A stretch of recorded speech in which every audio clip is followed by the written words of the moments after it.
Баршамызға сәлем достар. Әдеттегідей сіздермен бірге түс шыру каналы. Түсіңізде су көру нені білдіреді? Түс ежелден бері адамзаттың қызықтыратын құбылыс. Кей адамдар өміріндегі өзгерістер түс арқылы аян болып беріліп жатады. Түсіңізде су көргенде қалай жору керектігін назарларыңызға ұсынамыз. Таза су көрсеңіз, дәулет пен ләззатқа бөлену ықтималдылығы жоғарғы деген сөз. Ал сулай болса, қуаныштың орнына өкініш басады. Түсіңізде үйіңізді су басса, зұлымдықпен күресесіз. Су кете бастаса, қауіпті ықпалға берілесіз. Ылғалды жермен жүріп, аяғыңыздың су болуы бақытсыздық жайында ескертеді.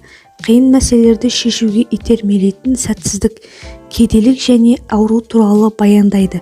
Бірақ сақтығыңыздың арқасында бұл тығырықтан шығуыңыздың мүмкін екендігін хабарлайды. Лай суға құлау көптеген қателіктер жіберіп, соған өкінетін боласыз деген сөз. Түсіңізде кір суды ішсеңіз, өңіңізде ауруға шалдығасыз. Ал таза су ішу өміріңіздің жаңаратындығы, үміт арқылы ең күрделі істердің оң аяқталатындығын білдіреді. Суда спортпен айналысу кенет махаббаттың оянуы.